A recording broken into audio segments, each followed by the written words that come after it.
So yeah, he might have been like a terrible human being, but that simply cannot be the basis on which we should choose to include or exclude his ideas.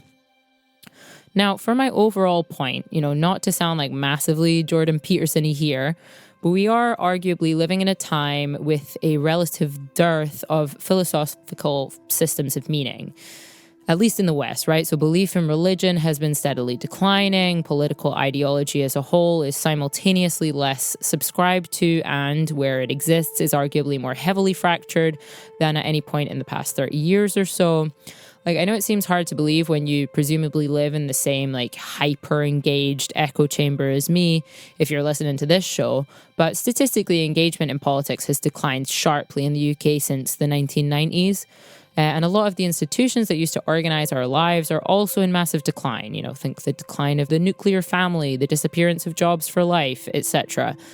Now, again, I'm not saying that this is like an inherently bad thing. A lot of these institutions were extremely oppressive, and their decline actually, reflects the relative growth and social power of previously more heavily oppressed groups like gender and sexual minorities.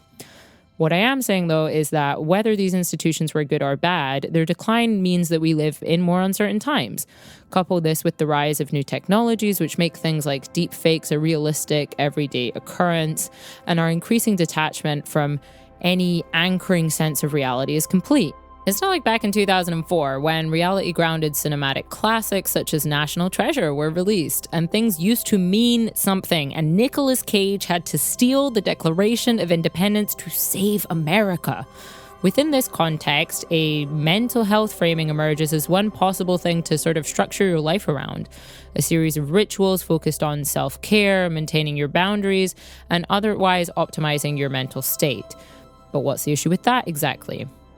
Now, if you're a regular podcast listener, which I suspect that some of you are, given that you are listening to this podcast, you may have noticed a particularly large upswing in advertising from a popular online therapy subscription service, which shall remain nameless for legal reasons, lest my producer goes into cardiac arrest. Anyway, this nameless therapy subscription service advertises itself as making it easier to get therapy, essentially by putting you in touch with like mental health professionals of various stripes who can provide therapy to you online at a supposedly cheaper than standard rate. Now, I listen to podcasts all the time, so I probably listen to like 2 or 3 different ones per day. So I'm getting these ads all the fucking time. And the advert goes something like, is your social battery drained? And do you need to find better strategies to prioritize your own well-being and say no to social plans? So much like we discussed already with the tweet templates for rejecting social plans and the reels advising you on how to break up with your friend, we are seeing how, again, the core message of the modern mental health discourse is essentially this. Your love, attention, and energy are a finite resource, which you sacrifice to others at your own risk in a zero-sum game. Your mental health is constantly under threat, and other people in your life are the source of that threat. And this is really the core of my issue with modern mental health discourses. It is based on a highly individualistic understanding of human suffering and serves to fundamentally atomize us as a society, to drive us away from each other in order to then sell us an increasing array of tools or weapons to protect our peace. And the selling part is extremely important because we shouldn't ignore the commercial incentive here. What I'm saying is the propagation of these discourses is not a coincidence. There is an entire pocket of industries that are economically dependent on this framing of human suffering as an individual biological problem to be resolved through pharmaceutical intervention and/or talking therapies. So this includes your web subscription therapy services, your individual wellness and therapy influencers, your workplace cognitive behavioral therapy coaches, your mental health first aid training programs, and the pharmaceutical industry at large.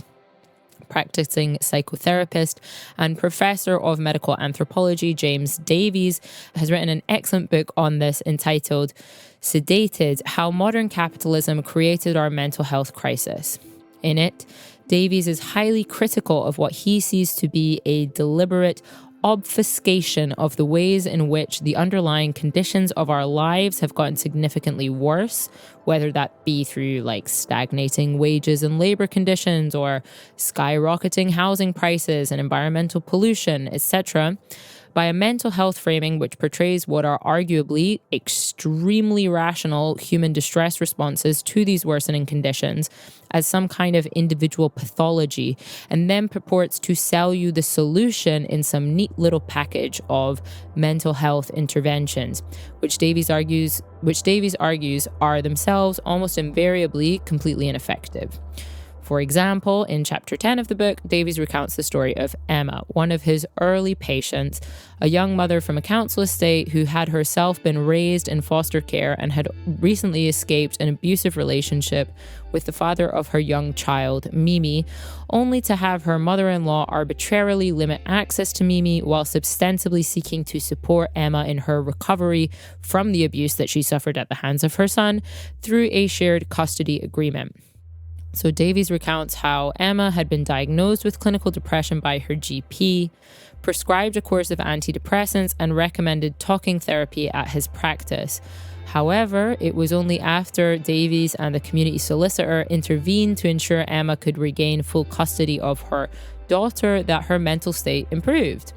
So of this encounter, Davies says, I recount Emma's story here because it illustrates something that I, as a fledgling therapist, had not expected to encounter when I was working in my very first placement.